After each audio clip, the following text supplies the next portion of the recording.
we go again. Here we go again. March 26, 2025. Welcome to the We Live with Mo 3 times. That's me. Let's drill this thing for me. Talking shit, getting clicks. And for tonight's show,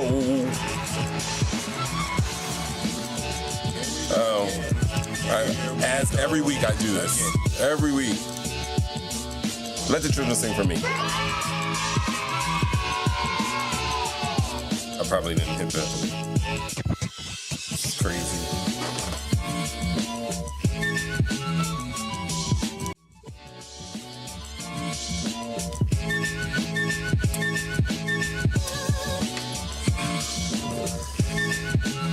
One more, yay.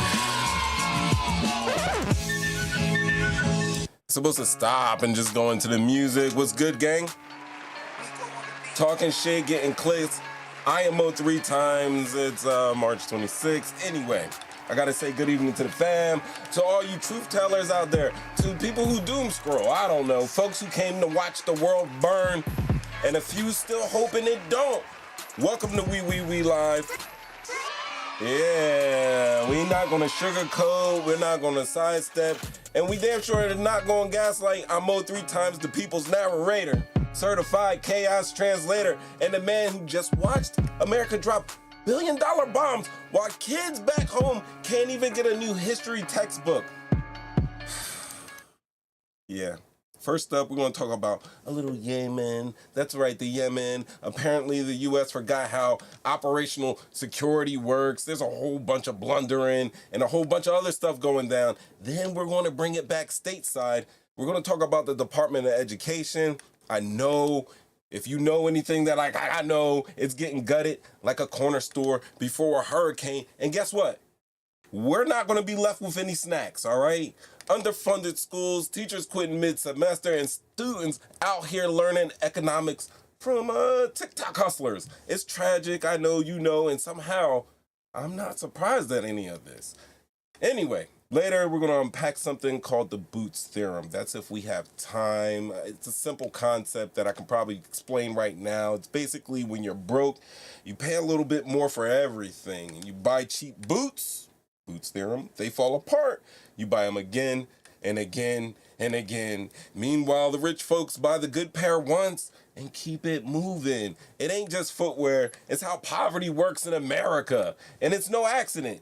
So, you know I'm a little doomy, but hey, good news, I'm not solo tonight. I bought backup, the kind of man who knows both battlefields and blackboards, a military veteran and a veteran educator. Y'all, give it up for my co-host for the evening, William Murphy. Where's the crowd cheers and the horns? There he is. You got horns and all that? I got horns. Oh, man. Feel special. As you should. Let me... I think I appreciate you. Get your screen right. Get your screen right. All right, we'll cut that. So, yeah. We got William. He's gonna be speaking. And hold on, guys. William, I don't know if you know this, but before we really hear him, let me take you to this little clip here. Somebody was like, oh, maybe we need to do the Marcus Garvey thing. Maybe we need to, separate, segregate, establish our own. And I absolutely agree. Yes, we need to. The reality of that is, what happens when we do? That's just like a little smidgen, a tidbit, if you will. He's doing what he does best. He's going to break down with purpose and a little precision, all right? Now, you see what I'm talking about? We're not talking about no regular guest. This is a man who served this country in uniform and served the people through education.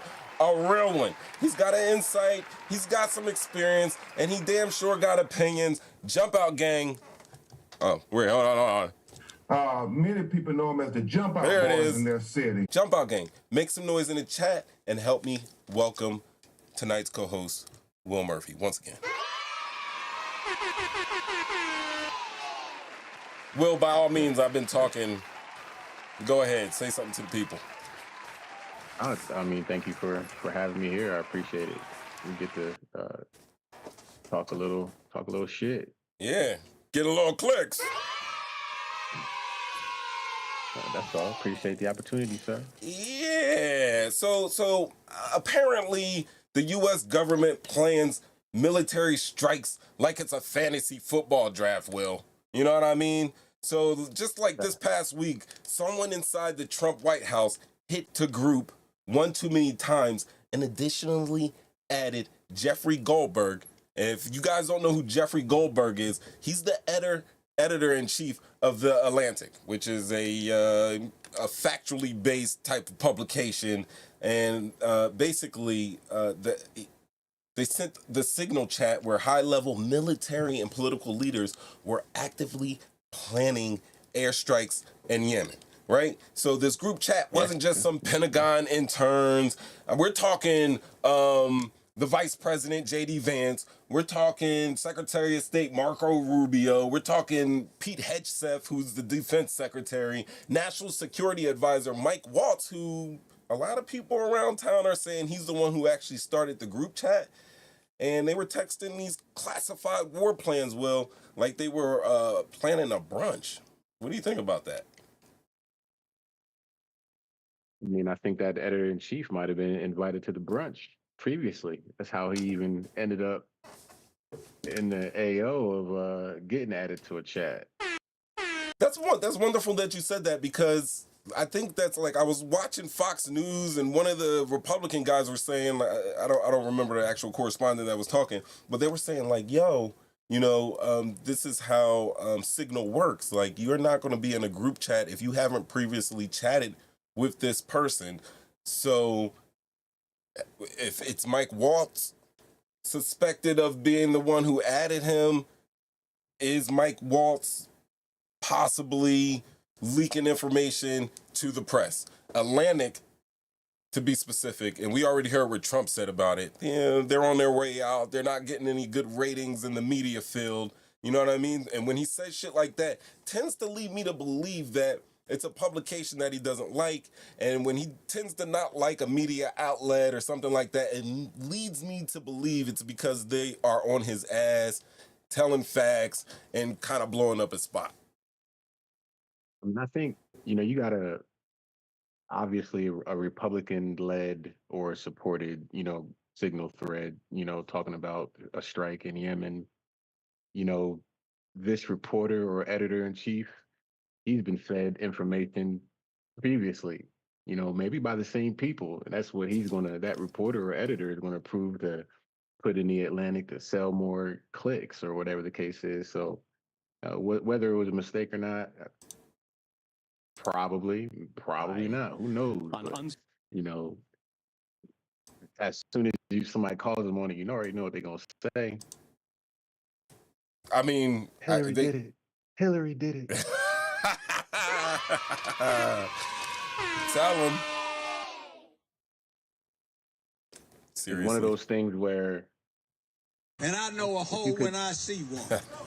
if you could rely on an administration or a group of people to take accountability for something, you know, you might be able to, you know, maybe defend them or at least take a stand for them. But just watching the Senate hearing yesterday and you know, how you dodge questions, how Brother Pete declassified whatever information he declassified while they were even in the session, they sneaky with it.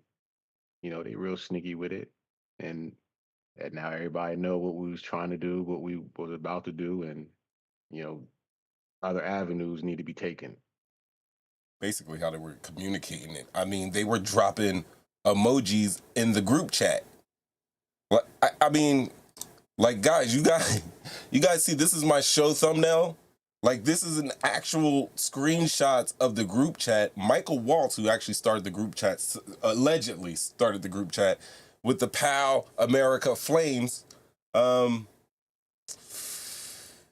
are your thoughts on? They talked about missile defense systems, my guy. Yeah. Missile defense systems in a classified group chat. classified. Up, up, up, up. But Will, little did you know, yesterday while they were in they were in the Senate intelligence hearings, Pete Hegseth had declassified that information during the hearing. So He was watching. I go He back was and I'm watching. rewatching. Like a couple hours ago, I was watching. I'll throw it up for the guys. I had this thing up, and I was just perusing, seeing what was going on and everything like that. And I didn't. I did that totally wrong. But anyway, I had the hearings up, and oh my God, it seemed to me like Tulsi Gabbard was just like, look, I've been telling them about this group chat. It's stupid. This has really nothing to do with me. And it seems like Ratcliffe and Gabbard were probably the least involved, along with the generals that were sitting beside them. And it seems like the people who were really heavily involved that really needed to answer questions they just weren't there. Where was Pete Hegseth? Where was Mike Waltz? Were they in the Trump bunker? They doing what politicians do. Who's willing to fall on the sword. They got those two fools up there to not answer any questions. The same thing that Pete would have did if he had to sit on the stand and answer questions. I mean, Patel, is that his name? He did the same thing when Cash. asked if the FBI would investigate it. I just learned about it last night. I don't know. Right. You're a senior admin. What don't you know? But It seems to me like one of the biggest defenses, especially coming from John Ratcliffe, was that, hey, we are provided with these cell phones.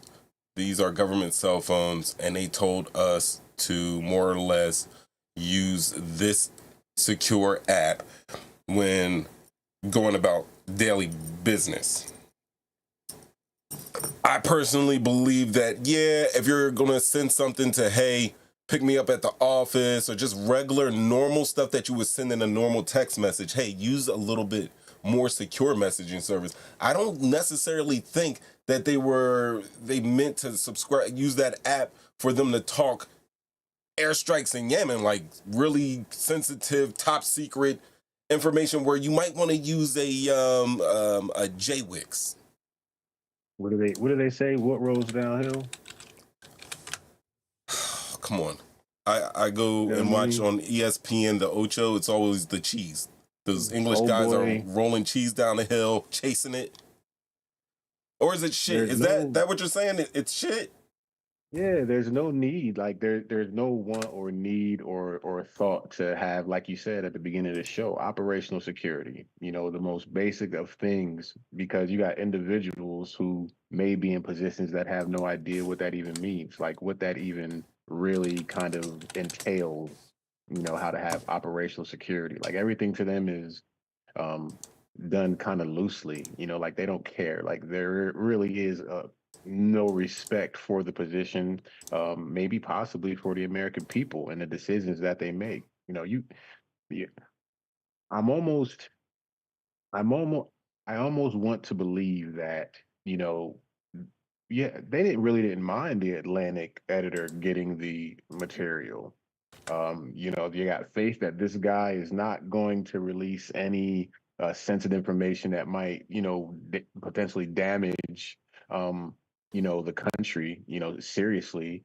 But we want to make some people look stupid here. We want to play some games here. We want to play petty little games with the administration and with the American people and the minds of the people. It's it just stinks, man. It really stinks the more and more I think about it. Wow. You're totally all right. And then the part about them, like, why do we even have these type of congressional hearings, these intelligence committee hearings, when we know, like, why can they not be made to answer questions? Like, why? And in this case, obviously you can work under the guise that this is classified material that everybody's watching on C-SPAN or like I was watching on YouTube. Um, but I got the feeling that it was more of, if I just say I don't recall or I don't remember, um, like that's it. You're not going to be pressed for information. Like those senators really weren't pressing them for answers, even though they kept giving the same ones over and over again. It was for a spectacle or a show. I thought there might have been one senator there that really kind of read both of them their rights, and maybe that one was, what I mean, for politics. But Right. Because yeah, when I'm watching, I was like, oh, he sounds very passionate about this subject, and then ultimately, I'm like, oh, it's what it is. It's a dog and pony. It's a dog and pony. I personally don't see anybody being held accountable for this. There were some talks of some of the representatives were saying that the people involved needed to be fired, especially the National Security Advisor and the Secretary of Defense. Hillary did it. I mean, It's going to be the true, defense. true, but we are in the real world. I was gonna say in the real world, is that an answer? And we are in the real world, and that isn't actually an answer. Just talking about, it's more ridiculous than anything. The pundits are going to say Hillary did it. President Trump has already said that Pete's doing a quote great job. He had nothing to do with it. That's what the press said. So it's business as usual. It is business as usual. I'm trying to think. Let me go back to the show title. This was the Houthi PC small group. PC, I believe, is like the principals. I guess like the principals of each department are in a small group. It was reported that there were at least 18 people. 18 people in this group chat. Is that? It's a stupid question. It's a throwaway question, but is that a small group? I'm thinking a small group chat is for no more than 5. Once you go past 5, you're dealing with a medium or large. They are in an extra large chat group, and I know it's nitpicky, but what would entail like a small chat group to you? I think the largest chat group, maybe 8. Hmm. Maybe, what I mean, 8 to 10. If you got family in it, you know what I mean. Yeah. We got a 12-man family group. Yeah. Yeah. 2 men, 8. We're talking about 18 people. That's 18 people who can tell 18 people who can tell 18 people who can tell 18 people. You know, we're talking about half of those individuals probably have no real even experience like dealing with classified information. Like they're just there because they might have a security clearance or they were told, you're on the check in on this. So Yeah, it's haphazardly. somebody who My held. question to you is this. Uh-huh. My question to you is this. Imagine we never found out about the leak. This strike is took out on Yemen and something happens to American forces. What's the play then? The deny. The journalist is in his Tesla or his BMW and somehow it accelerates and he can't stop it. He crashes or he slips in the shower and, shoots himself in the back of the head twice. That's what usually happens in these situations. Not to say, like, I am kind of scared for this man's safety. And honestly, when you look into the whole story, Jeffrey Goldberg did a whole ass story on the Atlantic, and then off of that one story, they've been doing updates and more stories. But it really wasn't mean. what he was writing. He was just writing facts of facts. Hey, this is what happened. He wrote the ridiculous stuff like, hey, they're throwing emojis in here, or JD Vance is saying, hey, let's not strike because we got to get this money and stuff like that. But he said when the real serious shit started pouring into the group chat that he just exited out and that was it. And he said that and did the responsible thing of not reporting what happened until the actual strikes were over. Will, you may not know this, but they did this back in January. There were some strikes in Yemen, and people were able to get away because there were some type of security leaks. Interesting. You know what I mean? Interesting. So that's kind of weird. Give me a sec, Will. Let me say what's up to everybody in the chat. What's going on, everyone out there? The JumpOut Gang. Many people know him as Let the children JumpOut Boys in their city. Glad everybody's up in here. Good to see everyone. I can't go down the list. But this is what we're doing tonight. We're talking about the messages received, chaos confirmed. On top of that, we're going to talk about the dismantling of the Board of Education.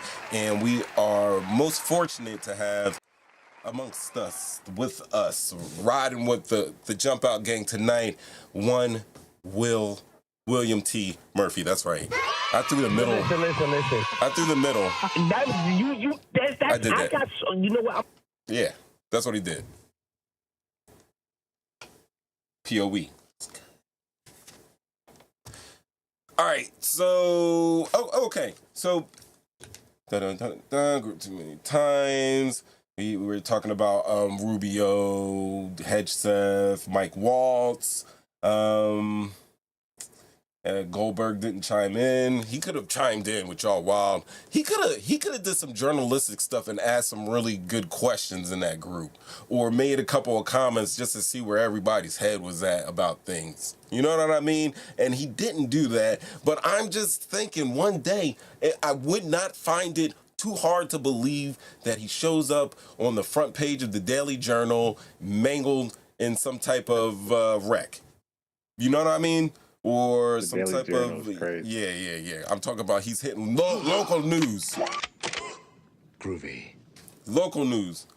Okay, so he dropped one of the most polite exposés in modern history. In this cultural landscape we live in, where we expose people and we eviscerate them, it was pretty damn tame. So I mean, Let's talk facts. The group revealed classified details, as we said. Airstrike targets, weapon types, even the timeline of the assault on the Houthi forces in Yemen. Vice President Vance suggested delaying the strike for economic reasons. Hedgeseth said no, push forward, keep going. And that's what we got. So Goldberg published the story after the strikes happened. And I got a question for you and the people in the chat. And if somebody wants to call in, by all means, call in. Our call-in line is 312. Look, I know the 313-825-5557. That's the call-in line. Use it. All right. Be honest. If you accidentally dropped national secrets into a group chat, how fast would the feds be knocking?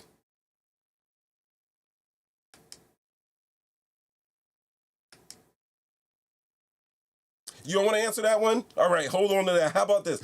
How is it in 2025, the same people who said TikTok is a security threat are out here playing Call of Duty and group DMs? How many? How is it? Excuse me. How is it? 2025. We just said TikTok is a security threat. I mean, I've seen a lot of defense, Willis. A lot of the defense, they've been saying, hey, it's a secure chat. It's secure chat. It's secure chat. I mean, Mark Zuckerberg be saying that Instagram has secure messaging. Facebook Messenger is secure. How are we supposed to believe that Signal is a secure app? if they say so, we're supposed to just trust, what they say, even as ambiguous, what I mean, as it is, like just trust that we got you. Yeah, We're a complete bunch of um, imbeciles, it seems like, but we got you. It's really it's a shame, you know. It's a shame. Like I said, I'm for real. The more and more I think about it, even you just talking about it right now, you know, he publishes the article. Maybe this is what he was paid to do. Maybe this is the piece of pie that, hey, I'm gonna give you a story and you can run with. Not yet, but here's the deal. I'm gonna let you post this. Here's the time. You know, it wouldn't surprise me, man, at all. After everything that I've seen, I don't know. I don't know. You want to know why I say I wouldn't lean that way? Like I get it, and I understand why you would think that way because this administration has been so damn chaotic. From the beginning of the fake news wave to right now, their whole thing has been doing so much that you do not know what to believe. You don't know you don't know if it's rigged. You don't know if it's a setup. But Mhm. when you're in that type of position and you're feeling that way, that's when you got to boom activate that third eye.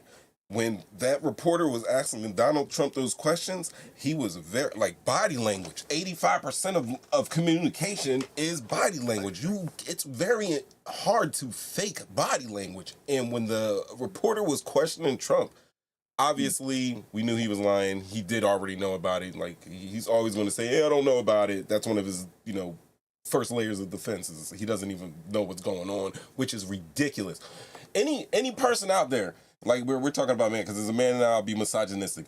Any man out there who's in charge already knows, even if you you're supposed to know. But if you don't know, you're supposed to take responsibility. Like this is actually coming from the wing of government that, not to say Democrats don't believe that as well, but these are people that have been banging that into our heads for the last 50 years of, oh, you're the leader, you show you're the leader, you own up to it, and you're the one that's in charge. But it seems time and time again that it's only, a saying. It's just a motto for them. It's not actually anything that they put in actual practice. Or, I mean, life in America would kind of be different right now. But my other question would be, should Goldberg have warned them if he truly just didn't know and this is not a fake thing, this is actually real news, which I'm thinking this is actually real news. Should he have warned the chat and said, like, yo, you know that I'm the editor for Atlantic in here, or said something to the effect of, are you guys fucking around with me right now? Are y'all trying to pull my leg? Y'all know who you have in the group chat with you? He had been in that chat. Like I said before, I think he had been in that chat. I think he had been getting leaked information from the government before. I don't think he got added to an 18-person chat arbitrarily, just added extra. He had been on that chat for a while.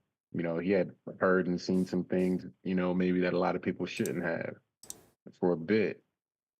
I'm leaning that way with it. You know, Yeah, he reported, like you said, the nicest possible thing.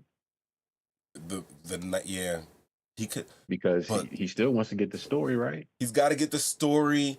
If this is true, though, we got to say if this is true. I don't even want to go and say I am presenting like this. This is facts from what we know, what everybody's reporting. Okay. I don't think it's I'm not going to catch a lawsuit by saying this allegedly happened or not, whatever. What if he was just scared shitless, bro? He did an interview. He was interviewed and he said that, hey, at first I thought it was some type of misinformation. They were just messing with us. They're trying to quote unquote own the libs or whatever. But as time went on and on, that, hey, I'm like, yo, this is true. And then 2 hours after they said it was going to be done, it absolutely happened. What if he wrote this nice piece that could have been brutally scathing and sarcastic and just like delicious for the liberals out there? Like, what if he was nice because he was like, damn, just like, hey, I got to get out of this chat. This is getting serious. We know governments around the world, different governments, but we all know that governments have that one thing where you could just point and click your ass out of there. Like, is that the reason for his being so damn tender on that expose, if you will? Maybe. I'm also thinking that you could have been right about that. Like, I am leaning with you when you say that, hey, yeah, he's been on that group chat. I'm pretty sure that they have leaked information to him. I'm with that. I'm also thinking, because his initials are JG on the text, the group chat, his logo didn't come up. He didn't have like a profile pic or anything like that. So it just came up with his initials. But I was thinking that maybe it could have been Jameson Greer, who is an American attorney. He is a trade ambassador and he's an Air Force veteran. Could he have been, could they have been meant for him this go around? He worked in the administration? Yep. But what's his job in the administration? He's a trade ambassador. He represents, he's a trade ambassador. In this administration, not before this one. Trade ambassador. Air Force veteran. Might know Pete. Remember, details. Yemen was about bombing these guys out of there because it's commercial shipping lanes. He is the trade guy. Could that be the JG we're looking for? Absolutely privy to know how those trade lanes are going to open up since he works for the trade embassy. Maybe not. I don't think so. I don't think so at all. Just in case, I'll throw a picture of him up there for you guys. That is him right there. That's him. Back to the Zoom. I'm just hitting buttons now. Hold on, give me a second. I need to hit a button or else I'm going to just die. You already know, talking shit, getting clicks.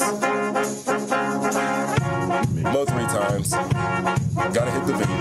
Don't want y'all to watch.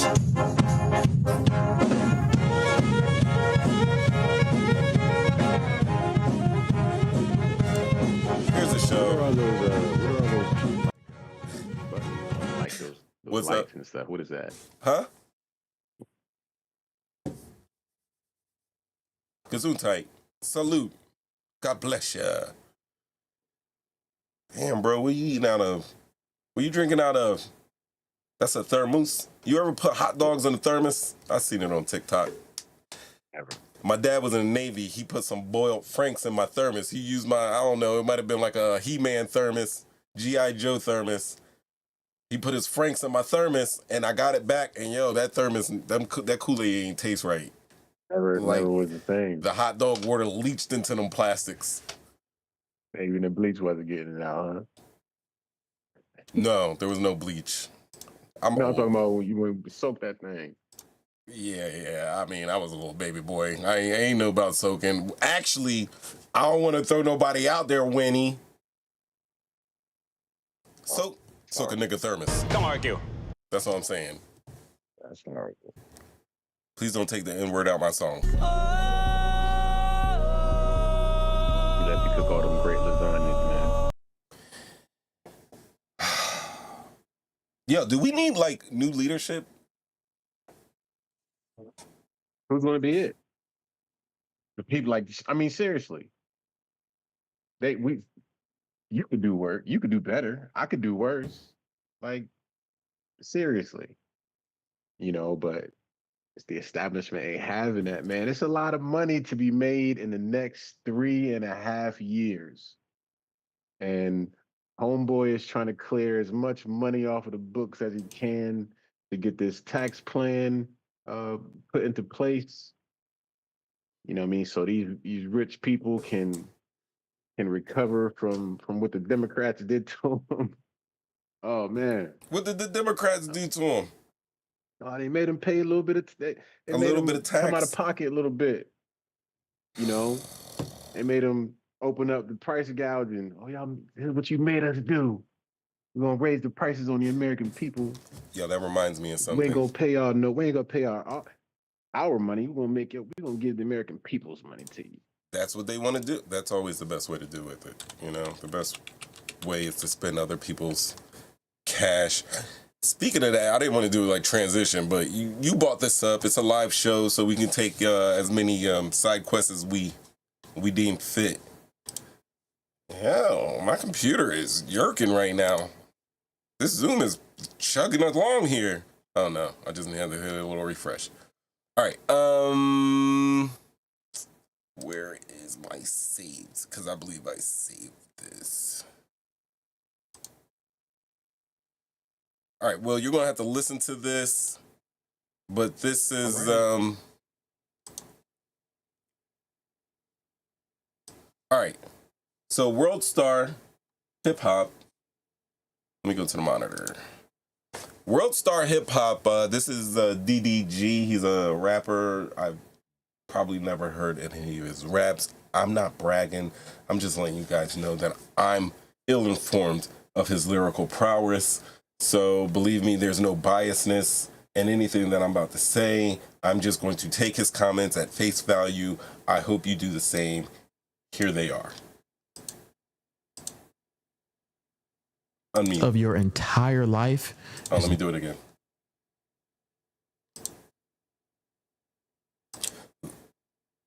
10 M's for the rest of your entire life is not enough money. Let's debate, please.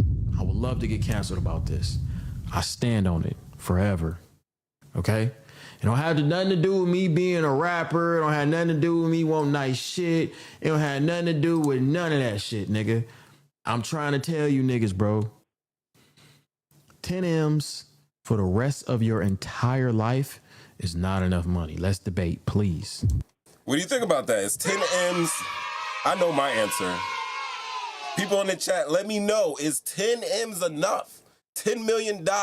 Is $10 million enough for you to live the rest of your lives? Back on Zoom. Is it? Will, what do you think? You know I did the numbers. That boy's a fool, man. That boy is a He's fool. foolish, right? This emoji, this one. That boy is... What is he? I don't know what generation he's from, but... He's a youngin'. He's under 30, probably early 20s, approaching the mids. Gen Z or whatever, it might be different. Who knows? Listen, I ran the numbers for me having $10 million, and I'm going to make it last for 60 years, because that would, more or less be the rest of my life. And this is for not just me, but 3 other dependents. You know what I'm talking about? So you talking about you living to 100 years old? I mean, I'm not in my 40s if you're doing the math. I'll probably clear 80. Okay. Don't let the gray in the beard DDG fool you. right now. Yeah, I'm DDG right now. Okay. So I'm going to live a life, the regular lifespan, plus a little bit more, because I got some dough. You know what I mean? Having dough increases your life. Google it. I'm not talking to you, Will. I'm talking to the people out there. Google it. All right. So my first step, and I'm not going to say, so I'm not just trying to stretch the money, like it's some 90s spandex. I'm going to need it to grow while I sleep. We all know this. We've all seen the YouTube reels of growing money, so we know that's it. All right, now let's keep it real. Inflation is the enemy. So assume that we have 2.5% inflation per average. $10 million in cash will slowly melt away like some ice in July, right? But check this out. If we're going to make it last for 60 years, no investing or anything, we're talking about almost $167,000 per year. Can a family of 4 live on that? 160 grand a year? Yeah. That's $10 million for 60 years without investing. You're still going to have a annual of 166. So at least one person in that household could retire easily. One person gonna have a job still? If Absolutely. one person could probably but you could retire for the rest of your life. Everybody's going to be comfortable. Somebody's going to have a job to get some odds and ends, maybe some health insurance or something like that. Now, Absolutely. but we're not basic. We're not basic here. We could probably swing 10 mil. We're already proving our point. You can swing that 10 mil over the next 60 years without even investing. But let's just say we're going to invest. And let's just say that we aim for a conservative 5% return. And even in this market, let me tell you what, 401k is doing way better than that, way better than 5% right now. And this is a grueler that we're in. All right. But for a conservative average 5% return off this 10 mil after taxes, adjusting for inflation, because we got to adjust for inflation, using that, you could safely withdraw 3.5 annually, which is an income of $350,000 a year. Now, Will, my 4 people with my 3 other dependents plus me, is anybody really have to work in that household anymore? No, we're going on vacation. We all have decent cars to drive. We all have a good, nice place to live in. We're going to Costco twice a week if we want. We got the pool, and we can have a pool and some good vacations, like a big pool. Your house. What's up? House is paid for. House is paid for. Cars are good. We got spending cash. We're celebrating every holiday. Every holiday. If you're strategic, you know, you can live within 250 to say 300K. That 350 you can add to those investments and increase your yearly annual returns. Am I right? So we're already making money. DDG for real. No one's going to cancel you for that, but we just want to bring you in. Put my arm right around your shoulders and slip it up to your neck and give you a nuggie here, buddy. I don't want to choke you out. I just want to put the knuckles on your forehead to wake up your third eye or your brain, because you're not thinking, sir. You're not thinking. You want to argue, though. He told you. Let's argue. He wants to debate. He wants to debate. And he might have some hitters with me. He might come up with some inflation, some craziness, right? He might. You think? He's not buying Levi's. I get you. I get you. If you want to wear the Balenciaga child toucher pants, 3000s, by all means, spend it up. He's not buying British Knights. I mean, but even with $350,000 a year, anytime you felt like going out, you could get very fresh to death. You could get ignorantly fresh to death if you Monday through Friday morning, you're rocking some sweatpants or something like that. No tech. Yeah, you could probably rock the tech too. Yeah, but we're not, all right, $60,000 purses and stuff like that is not going to be the deal. It's not going to be. It's not. If that's what he's saying, that's the debate, then all right, young fella, you got it. I'm going to still noogie the shit out of him though. But this is how I would do my action plan real quick. 4 steps, guys. We are going to save for emergency. We're going to save our core investments. We're going to save our real estate and then our life stuff. Now, for out of this $10 million, $500K is going to go for the emergency stuff. That $500K is going to be our liquid. Our liquid is going to be our cash, our CDs, maybe like a money market account or something like that. That's what we're going to have. Then we're going to have our core investments.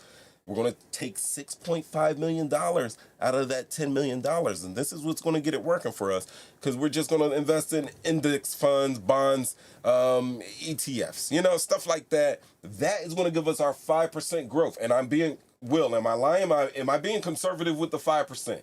Usually the getting is way better than 5%. But this is just with the 5%. Then in real estate, now check this out. You're going to get 2 properties, 2 good standing, good build, quality properties, and you get to spend $2 million for these properties in your budget, which means if you're the average guy, you can buy a $400,000 house. You can do that a couple times, but probably the best bet is to get you 2 good houses, spend that $2 million well, good neighborhood and everything. You're going to be great. Even though you can get more properties like that, remember, you're still going to spend a little bit more for the upkeep of those properties. And then for education, life, travel, hobbies, tuition, you got $1 million just to around with. Remember, we're making $325, $350 a year after this, all right? Get yourself a financial advisor, DDG. Avoid your lifestyle creep, DDG. Use trust, some wills, because I know he has a family out there talking that bullshit. Also, insurance, and teach the family, because teach the young kid that you got coming up. So, let them know that money it's a blessing. It's not a given. It's a blessing. I'm gonna hit some record scratch music. Will, do something. Co-host it real quick for me. Yeah. So I mean, even looking at regular old savings accounts, you talking about 4.2%. No Genius Bank. You know, put $100 in there. Put $100 a month in there for 15 years. You know, let that. Well, you made 15 grand, 12 grand. All right, now let's move this money somewhere else with a little higher yield. You know what I mean? Make a little bit more money for us. You know, think long term. So now that 10 million ain't gonna last for your whole legacy. You know what I mean? But you've given them the tools to let that money make money for you. I will say this though. It might last for the legacy, but if you got that 6.5 million in there and you're getting those annual returns for 325, that's for forever. You keep that money in there, you're going to get that annual return forever. That's a nice little legacy right there. Even though, like, say you get 10 mil, you're not getting 10 mil. You might, you might be sending, $100,000 checks out, the first 6 months, and so you maybe 9 mil, 8.5 mil, and I'm dropping off the side of the earth. Yeah, and everybody got theirs, but it'll be all right. You can do it. Yeah. That's important. I absolutely could do it. 10 million. I'm going to Ross and getting the 6-pack of irregular underwear. Really? Absolutely. I mean, I just did the game. I don't have to, bro. I'm not going anywhere. I'm buying me a good bathrobe. I'm not wearing drawers no more. It's just gonna be my bathrobe. I might buy 2, so when my bathrobe's in the wash, I can wear the other one. But I will be naked and well off. Pause. Think about how much money you just saved. Just wearing a bathrobe? Yeah, just wearing a bathrobe. Gotta have some flip-flops or something, But nothing crazy. And you got a little money and you're walking around in a bathrobe. Please, nobody's gonna mess with you. Nah, I'm not going to segue anymore. This is a perfect conversation for you. For Yeah. the last topic, so I'm hush up. Thank you. I appreciate. That's my co-host, guys. Give it up for Will. Will, stay on because I know it seems like I'm probably kicking you off, but he's co-hosting, guys. He's here tonight. Probably kick us off. I think we got an hour the other day, huh? Don't worry. I won't be long-winded like normal. But I mean, buddy, I would have to. I don't know how I would like to get to this. This is like I brought you here because you had the million. It's like a great thing because I honestly wanted to talk about the Department of Education already, about it. Basically being dismantled piece by piece. Mm-hmm. And then we had this stuff with Hedge Seth and Mike Waltz and the text messages getting out. So it's perfect because we have a war veteran and we have a veteran educator in here with us this evening. So I would say that, like, in his return to the throne playbook, Donald Trump said that he was reviving an old conservative fever dream, and that is dismantling the U.S. Department of Education. And he wasn't just flirting with the idea, he pledged to gut it. He called it, it's a bloated ideological bureaucracy that shoves woke agenda down the throats of American children. How's my Trump this week? Is it good? I can't control it. I'm sorry, I can't. Okay? It's in my family. My father said it's on his side. It's definitely on Dickie's side. Anyway, he said that he didn't want the woke agenda being shoved down the throats of American children. Now, the proposed order wouldn't just scale back the department, it would obliterate it. I mean, obviously they're talking about redistributing the responsibilities to states and basically effectively ending federal oversight on everything. We're talking about Title IX protections, right? Special education funding. And his allies say that it's about freedom. It's about school choice and draining the swamp. But a lot of the critics are arguing that it's a Trojan horse for privatizing education, Will. You know, stripping civil rights enforcement and unleashing a wild, wild west of unregulated charter, religious, and for-profit schools. Now, I mean, while Congress would have to sign off on such a demolition, they haven't. Spoiler alert. I mean, the executive branch can still chip away through budget cuts, staffing reductions, which we've been seeing over the last couple of weeks, and a lot of rule changes. In other words, even without a law, Trump's plan could leave the DOE, Department of Education, functionally neutered, and it's a shell of its former self. So is this about education? Is this about domination? I mean, if this order does go through, I'm saying that the American classroom could be up for sale to the highest bidder. Will, what do you think about that?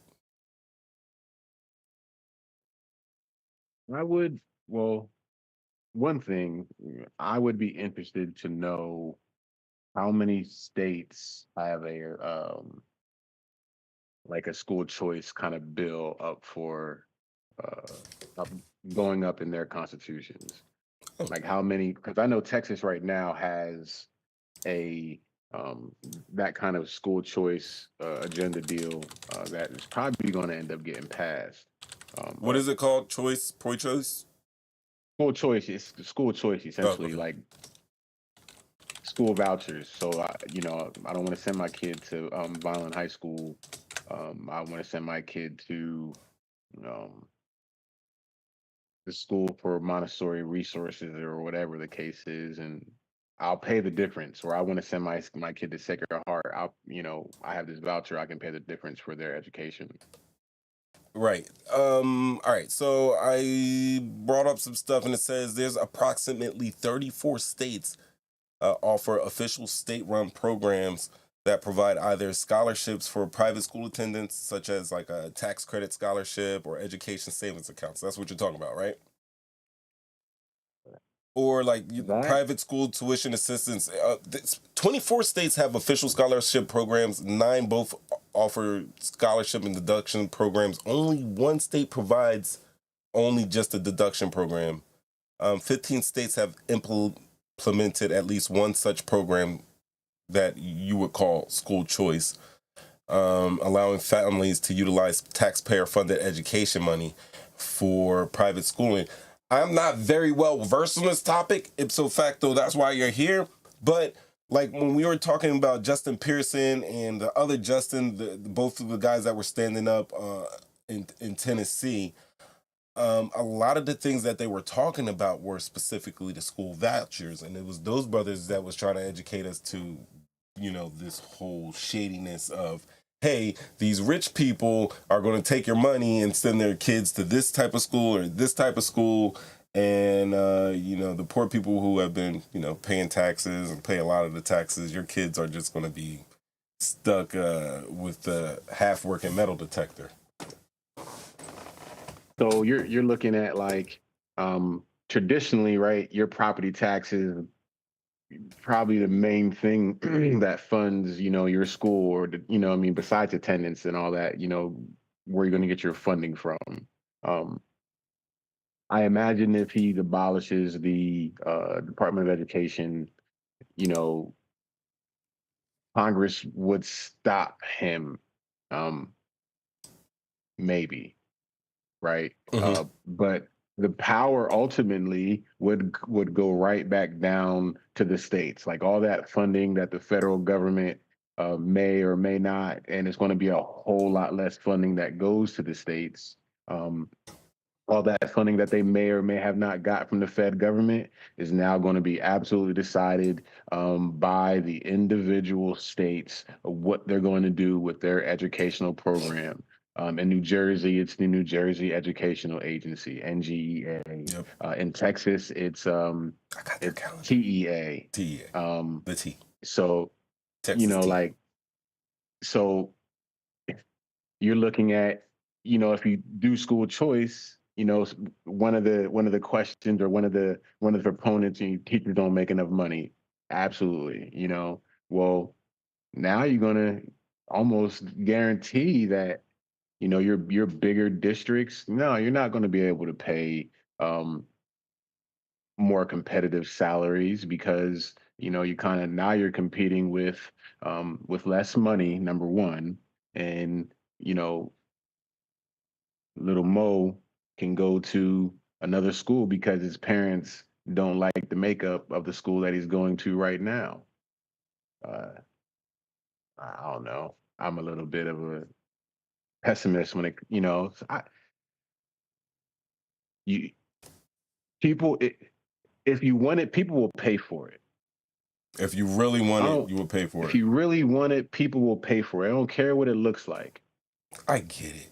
But we're talking about education. It isn't, it's anything that's cheap. So there's people that are going to really, really want it, and unfortunately not have the resources to pay for it. You know? That's the plan. And so we're just talking about, basically we're privatizing, because we're trying to, your case in point, we're trying to privatize the medicine, which it already is. But now we're going to try to privatize education. And here, like me and Love was talking about, like here in New Jersey, we're good. Like New Jersey is one of the states that actually has surplus, sends money back to the federal government. You know what I mean? Our taxes, when we ran the numbers, our taxes might go up from the money that New Jersey schools get from the government. If we had if the taxpayers had to supplement that, we're talking about like maybe at most $30 a year. Which is, I'm blessed to be able to afford that. But then I go ahead and I look at states now that get most of all of their spending. We're talking about, and these are the states that voted for this: Mississippi, Louisiana, New Mexico, West Virginia, Kentucky, Alabama, South Carolina, where they, in a lot of cases, they're spending 11,000, 13,000, 9,000 in Mississippi's case on students K through 12 per student per year. I mean, and then the whining progressive that I am, I just throw up like, hey, how much are they spending on in-state inmates per year? And I am telling you, Will, I haven't come across any of these states right now that have spent more on the children than the convicts. It's not like, I don't.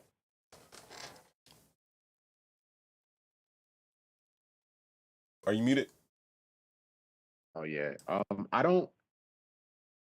All of those states that you name, I bet you would not be surprised to see whether those states are red or blue or not.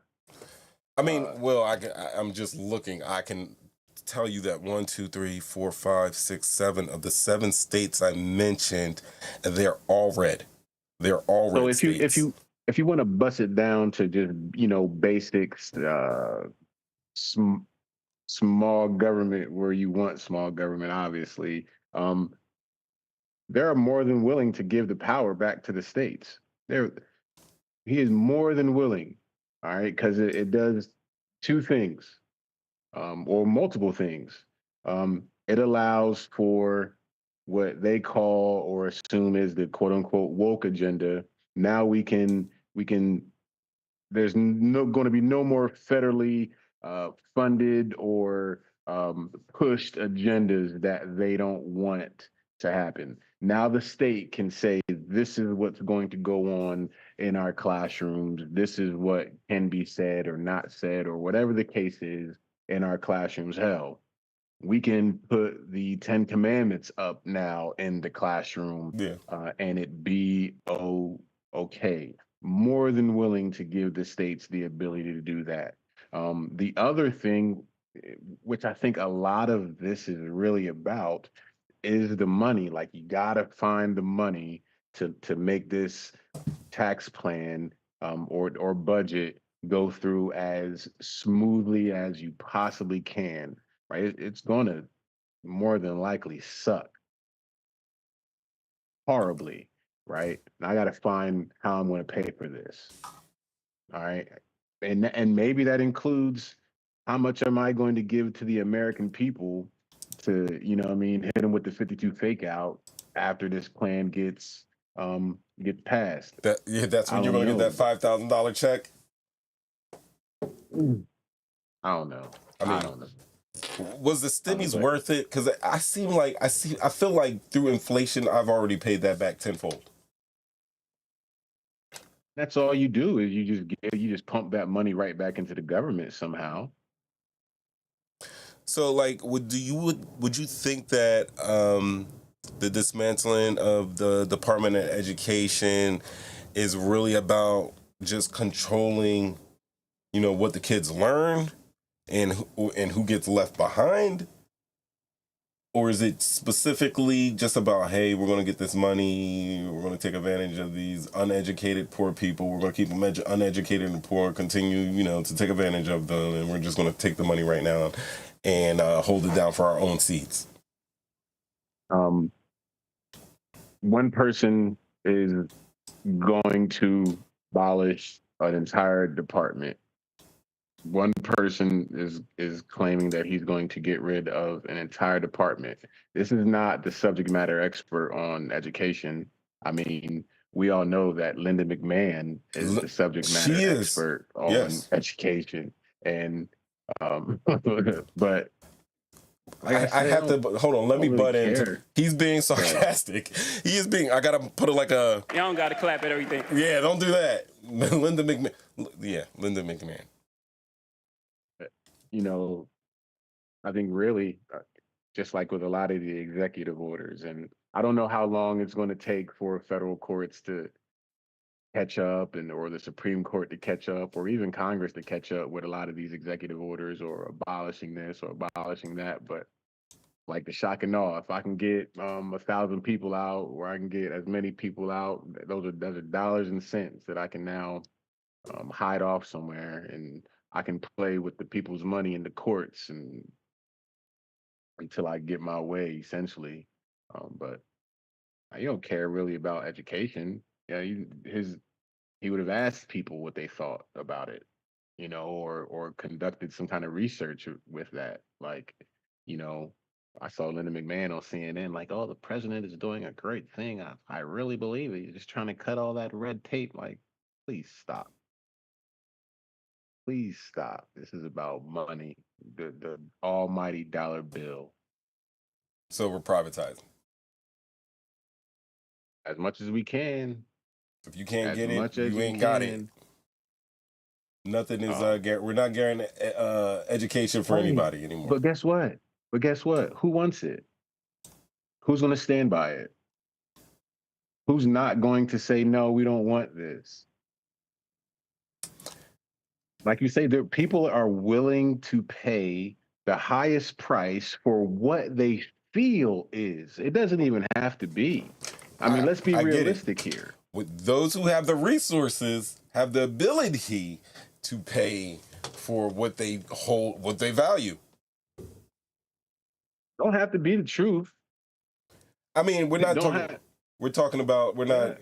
I mean, in most of these cases, in these same states that don't even care if they're going to get away with it, the rich kids, even the ones with all of the money, they're not getting the best educations in those schools. We're not talking about education. We're not talking about education anymore. Thank you, Will, for bringing. Y'all don't got to clap at everything. I'm so slow. We're not talking about education, guys. Swallowed up. Have you ever been swallowed up? Yes. Have you gone through a time of swallowing? This is a time of swallowing.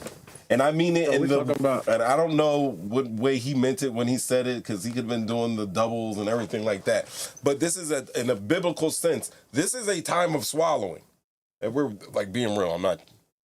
It's funny. It's a funny sound effect. I saw there was a hearing earlier today, right before the show, actually. They're trying to cut funding for NPR and PBS.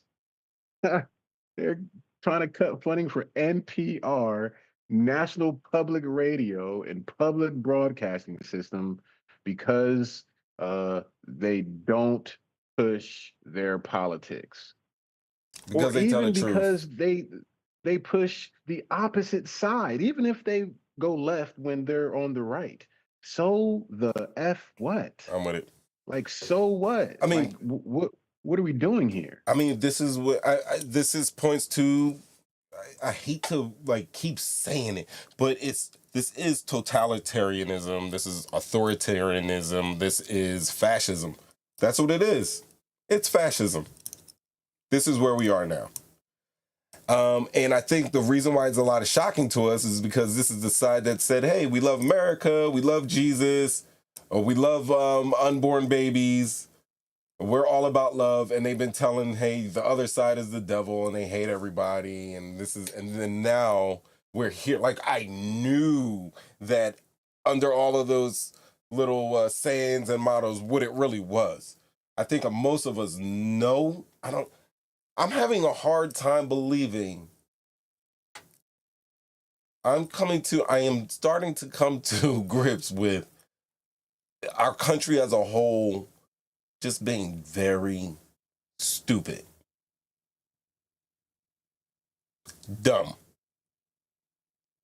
Overall, our country's dumb. Selfish. I wouldn't say dumb. I'd say selfish. I'm gonna stick with dumb. Usually when you go to other words, I'm with you. I'm like, yeah, Will's come up with a better word. I'm sticking with dumb. I'm sticking with yes, they are selfish, but being selfish is dumb. Not all the time, but in this case, being selfish is dumb. Saying that you're a patriot and you love America, no, you don't love America. You love your perception of America. And a lot of your perception of America and the good things you like about America, guys out there who are on this, is because there are some liberal people and people that you absolutely positively despise fought for your rights to enjoy this beautiful country. And there's a disconnect.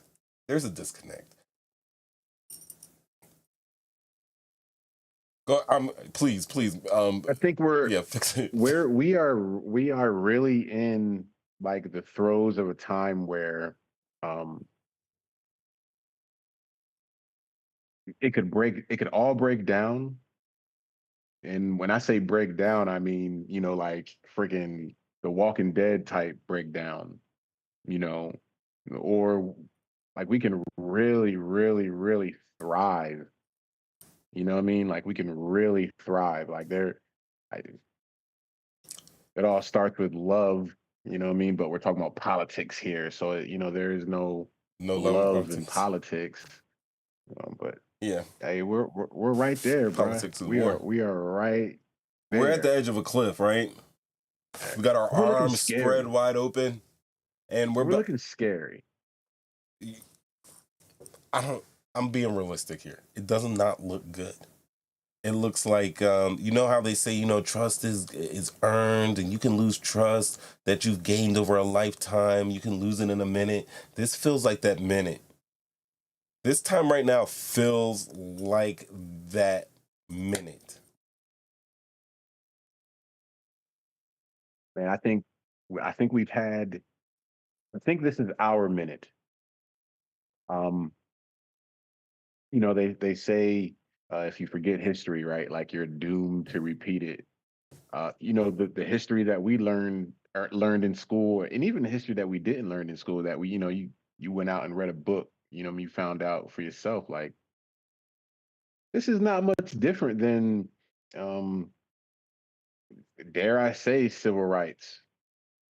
There's no more fire hoses. You know what I'm saying? The fight is totally different now. The same but different in a way. Information, and education, um, proper leadership. Like being told what you're going to do, not being able to stick up for yourself, just taking it, just watching it. It's that's where we're in our civil rights era, and not talking black white civil rights, not talking about minority majority civil rights, but I'm talking about like, who are we as a people?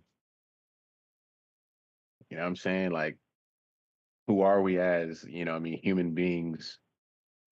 Are we crabs in a basket? What You if know, those crabs are saying, hey, get back in the basket where it's safe?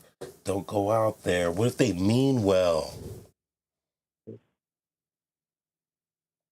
I've put always me wanted to down ask that before that. question to somebody who's done the crab in the basket. Because I hear the crab in the basket all the time. And I'm like, what if Nah, they're man. saying, like, Nah, no, come back but in you was here, be climbing up. safe? Nah, you was climbing all over me before. I can't take it. I don't want it.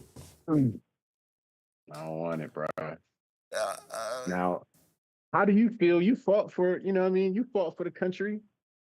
You know what I mean? You signed your name. You put your life on the line for. Would you do it again? If everything were the same, that's even a better question. If a war popped off, mind, body, and soul were willing to go, would you do it? First of all, I didn't know I was going to war. I got in before. I'm not gonna lie, like I had did the math in my young brain, and I was like, I understand. Like I've observed already that our country goes to war every like 10 years, like a major military operation, and we haven't been in a real military operation for a while. So I know it's gonna happen. And then it happened. Would I do it all over again? Yeah. I would do it all over again. Then I'd stay, and right now I'd just be retired, full on.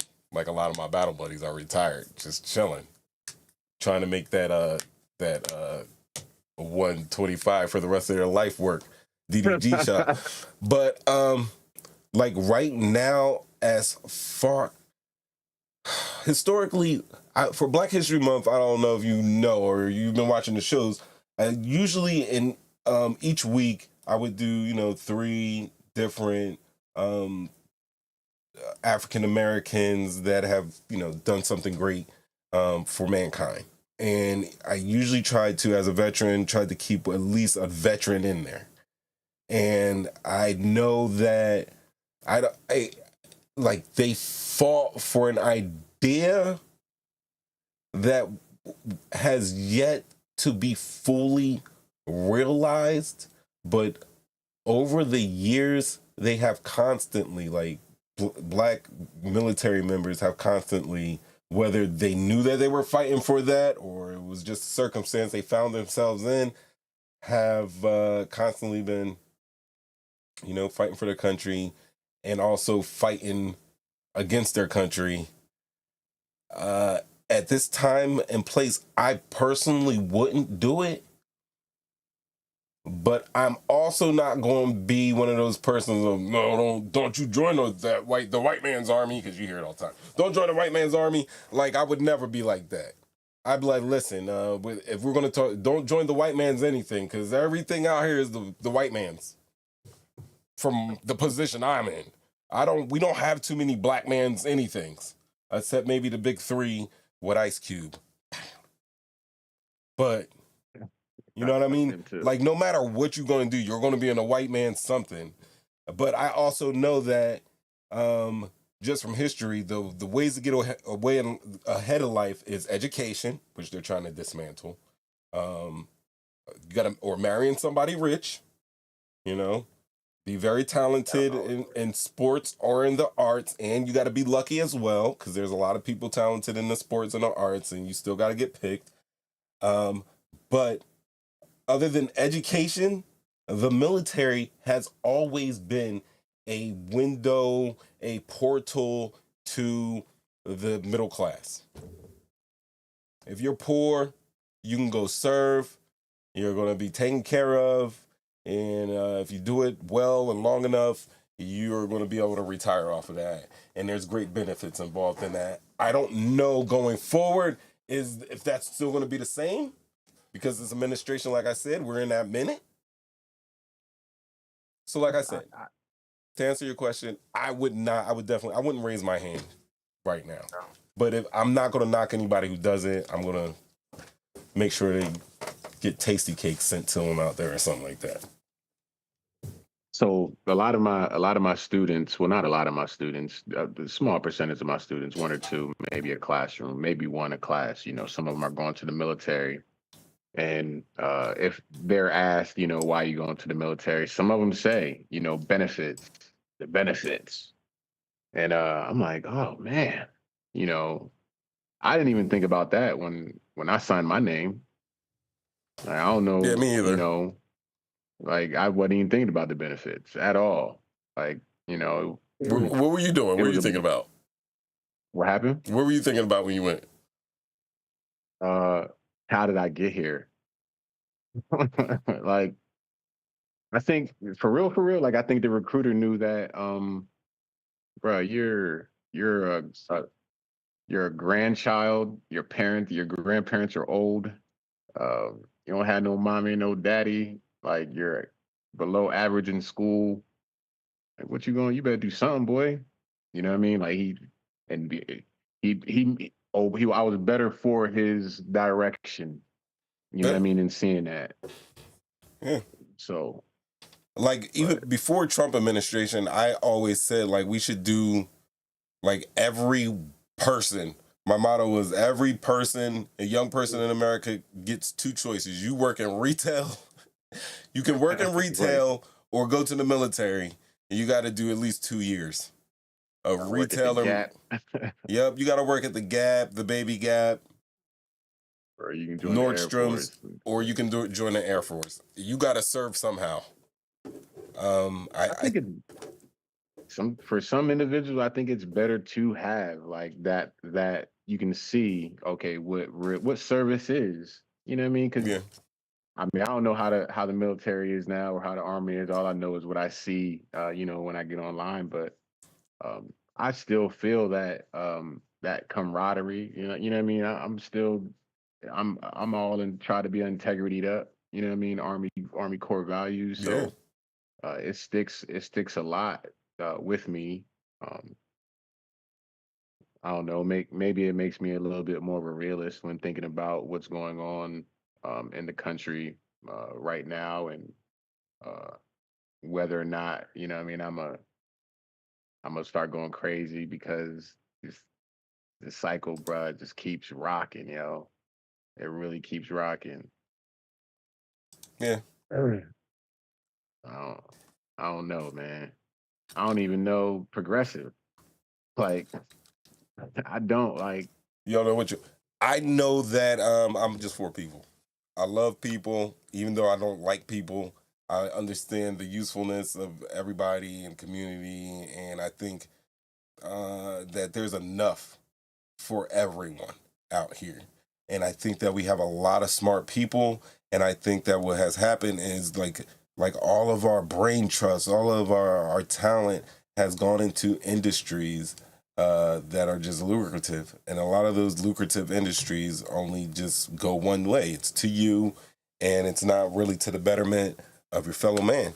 I think we need to help everybody. I think we need to, you know, the weakest link. We need to, if so, carry him. But I also understand people are like, if he dies, he dies, and they're on that type of shit. Like, I get that as well because I live in the real world. But me personally, man, we are great. We are great. We've invented beautiful, wonderful technologies. I wanted to talk about the Egypt, you know, the pyramids with the stuff that they found in those scans in there, because I've always had like Star Wars type theories about this stuff. But I think that like we've done so many awesome and totally bizarre, destructive things. And I would like to be more awesome and less destructive, because like you said, they're not taking those Senate hearings seriously. We know it's just a show. We know that the bombing in Yemen that's just a show too. That's all it is. This is not real. It's whatever we make it. And right now the world, the vibes on the planet is just trash. It's trash. The vibe is trash, huh? Yeah, the vibes on this planet is straight garbage.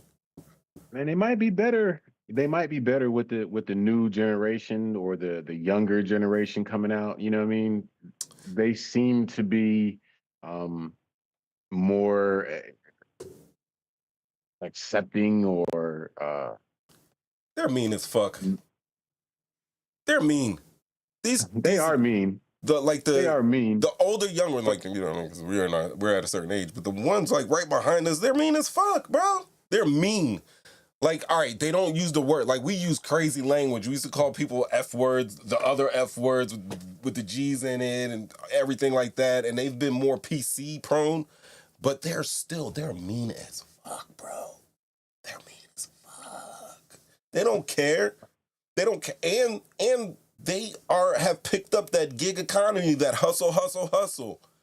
Like, so you know what? They don't have the mental capacity to hold that grudge for long. Yeah, I'll bully, I'll be mean, I'll say whatever. But if you ask me 15 minutes later, why you said or what you said to that, you like, I talked to that person. I don't even know that moment. Like that the attention span.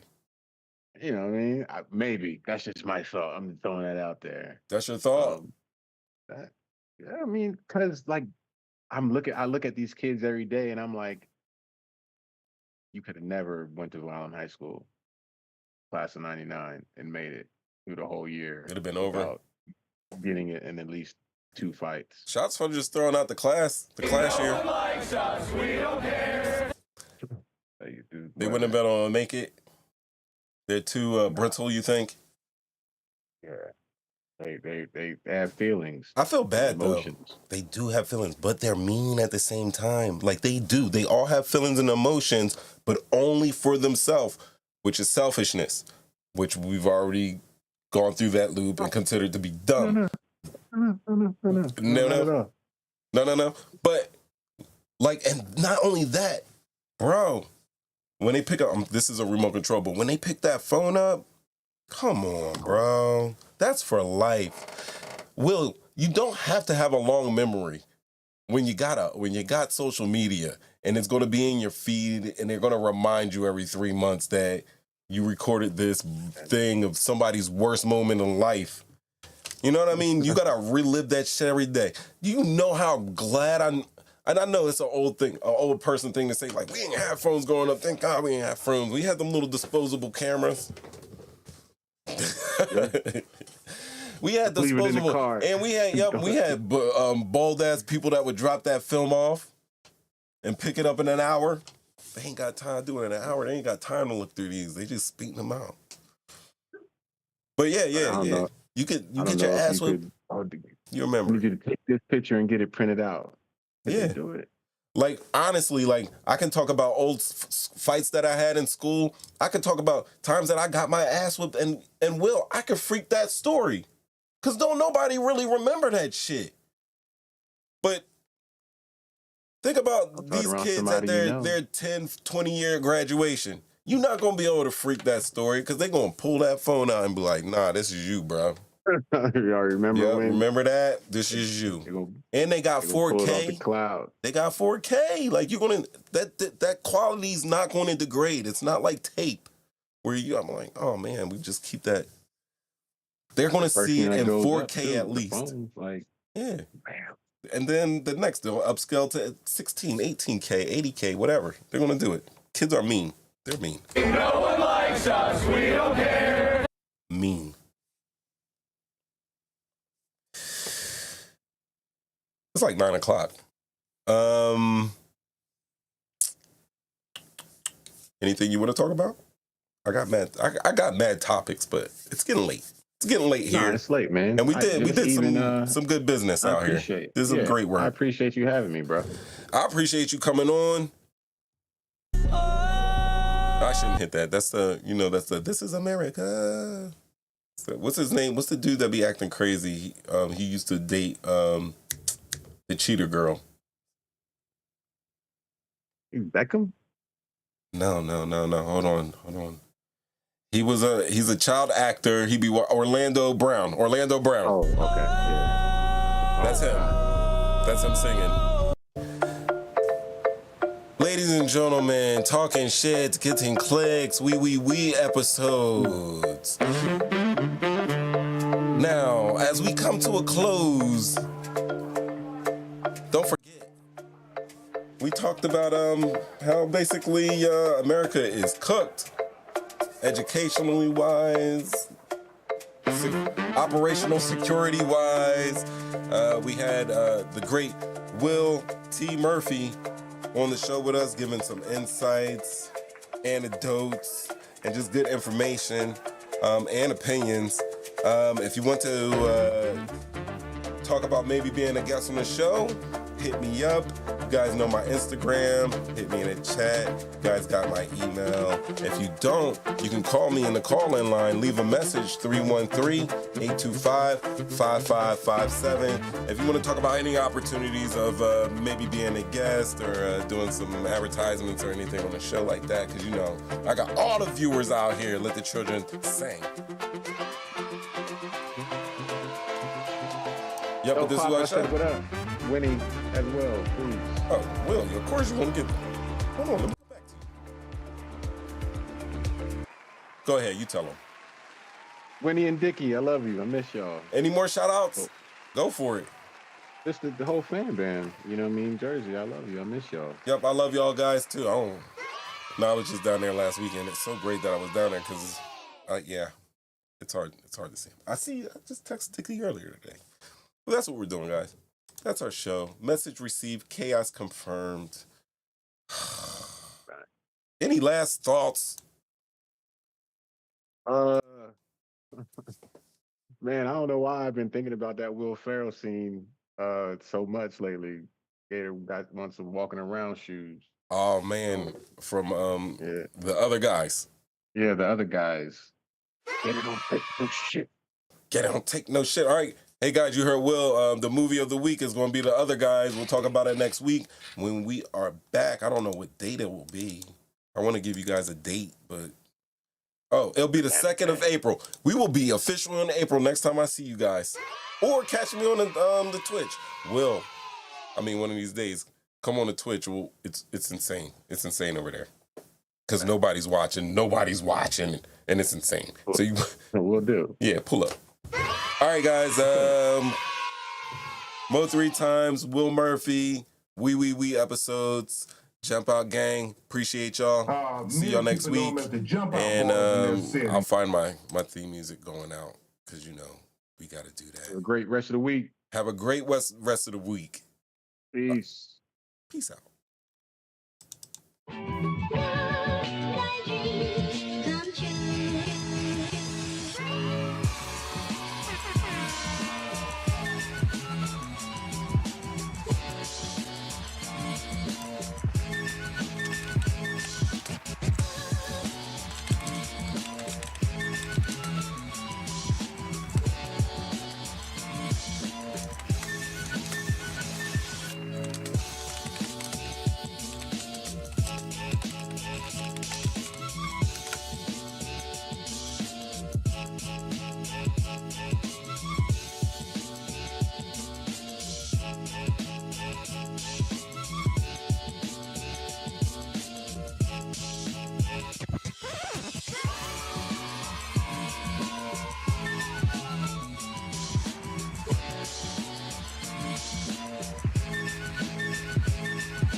What's up, people? Here we are back in the talking shit, getting clipped.